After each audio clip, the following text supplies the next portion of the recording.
Good morning children.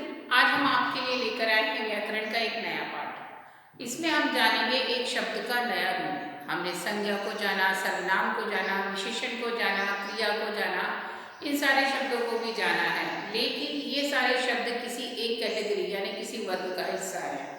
तो आज हम जिस शब्द के बारे में या व्याकरण के जिस तथ्य के बारे में पढ़ने जा रहे हैं वो केवल एक प्रकार के शब्द नहीं है, बल्कि ये एक कैटेगरी, एक समूह है, एक वर्ग है जिसके अंदर कई सारे शब्द, कई सारे कंटेंट बोल सकते हैं, कई सारे तथ्य बोल सकते हैं जो उसके अंदर आते हैं।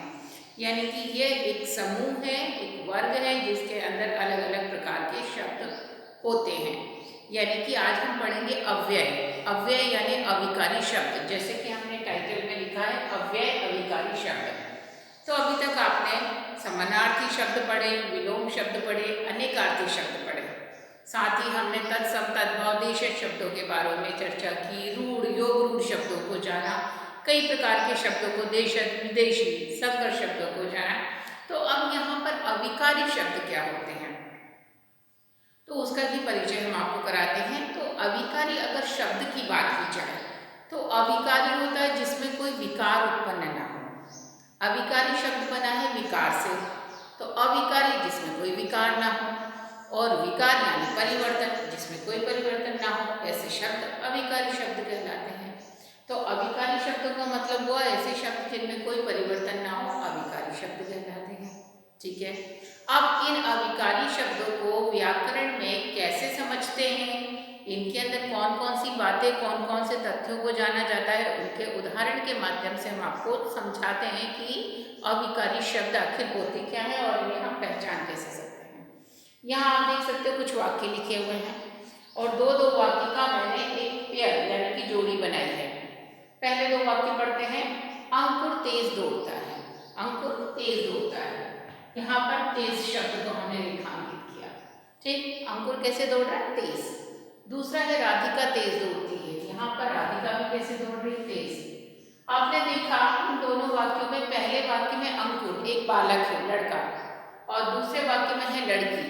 तो राधिका है, अगर वो दौड़ रही है तेज तो हमने तेज शब्द का प्रयोग किया उसके लिए, और लड़का अगर दौड़ रहा है तेज तो अंकुर, तो उसके लिए भी तेज शब्द का प्रयोग किया है।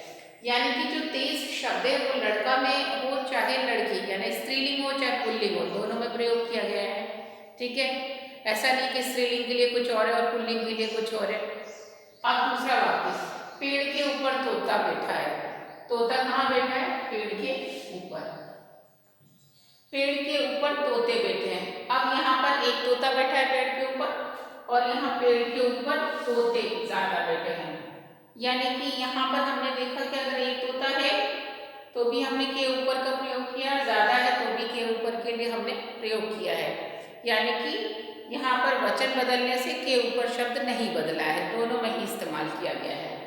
अब नीचे वाले वाक्य पे आते हैं, कुत्ते और बिल्लियां घूम रहे हैं। कौन घूम रहे हैं, कुत्ते और बिल्लियां। तो और शब्द से कुत्ते और बिल्लियों को जोड़ा है।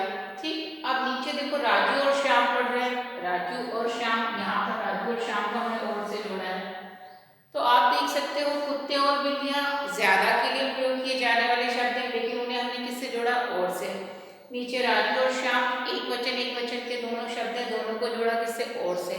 तो यानी और शब्द एक वचन को भी जोड़ता है और बहुवचन को भी जोड़ता है, इसमें कोई परिवर्तन नहीं होता है। अब आए अरे वाह लड़का प्रथम आया। अरे वाह यानी हमने आश्चर्य अपना जाहिर किया, अरे वाह लड़का प्रथम आया।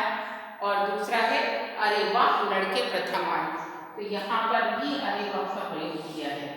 ये अरे वाह शब्द एक लड़की के लिए भी प्रयोग किया, ज्यादा के लिए भी, यानी एक वचन में भी अरे वाह का प्रयोग है और बहुवचन में भी अरे वाह का प्रयोग है।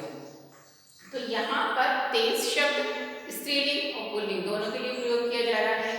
के ऊपर शब्द एक वचन बहुवचन दोनों के लिए प्रयोग किया जा रहा है, और शब्द एक वचन बहुवचन में प्रयोग किया जा रहा है, अरे वाह एक वचन बहुवचन में प्रयोग किया जा रहा है। तो यहाँ आपने देखा कि भले लिंग बदल गए लेकिन शब्द नहीं बदला, भले वचन बदल गए लेकिन शब्द नहीं बदला। तो ऐसे शब्द जिनमें कोई परिवर्तन ही नहीं हो रहा है, भले चाहे लिंग बदल रही हो चाहे वचन बदल रहे हो, तो वो शब्द कहलाते हैं अविकारी शब्द। तो यहाँ पर तेज, ऊपर और अरे वाह, ये सारे शब्द ही अविकारी शब्द हैं, क्योंकि इनमें परिवर्तन नहीं हो रहा। भले वो एक के लिए प्रयोग हो रहा है तब भी वही है, चाहे ज़्यादा के लिए प्रयोग हो रहा है तब भी वही है, चाहे स्त्री के लिए पुरुष प्रयोग हो रहा है तो भी वही है, चाहे पुरुष के लिए प्रयोग हो रहा है तब भी वही शब्द है। तो वो वाले शब्दों को ही हम कहते हैं अविकारी शब्द। तो यहाँ अविकारी शब्द का मतलब है तेज, ऊपर और वह वो शब्द जिनमें लिंग और वचन के कारण कोई परिवर्तन नहीं हो रहा है। अंकुर तेज दौड़ता है, एक वचन है अंकुर और लड़का है पुल्लिंग, और राधिका तेज दौड़ती है स्त्रीलिंग, तेज शब्द नहीं बदलेगा। अगर हम ज्यादा बना दें अंकुर और उसके मित्र तेज दौड़ते हैं, हमने बहुवचन बना दिया तब भी वही रहेगा। अंकुर तेज दौड़ता था तब भी वही रहेगा। तेज शब्द ना तो लिंग में बदला है, ना वचन के कारण बदला है, ना काल के कारण बदला है। तो ऐसे शब्द जो लिंग, वचन और काल तीनों के कारण नहीं बदलते हैं वो कहलाते हैं अविकारी शब्द। तो यहाँ पर ये सारे ही शब्द रेखांकित शब्द क्या हैं? अविकारी शब्द हैं। रेखांकित शब्द अविकारी हैं। तो आपको ध्यान ये रखना है कि ऐसे शब्द जो लिंग, काल और वचन से परिवर्तित नहीं होते उन्हें अविकारी शब्द कहते हैं। तो कीजिए आप लोग ये अविकारी शब्द के उदाहरणों को लेखबद्ध कीजिए और ध्यान में रखिए लिंग, काल, वचन से न परिवर्तित होने वाले शब्दों को अविकारी शब्द कहते हैं और ये उनके उदाहरण हैं। अब आप इसके लिए पेज नंबर 127 यानी कि आपकी किताब टेक्स्ट बुक का 127 रीड कीजिए, क्योंकि आगे के मॉड्यूल में हम अविकारी शब्द, इनकी परिभाषा, इनके उदाहरणों से आपको परिचित कराएंगे। तो ये आपका परिचय था, आप समझिए और आगे के कंटेंट, आगे के अभ्यास के लिए रेडी होइए टेक्स्ट बुक के साथ। मिलेंगे अगले मॉड्यूल में, तब तक के लिए टेक केयर।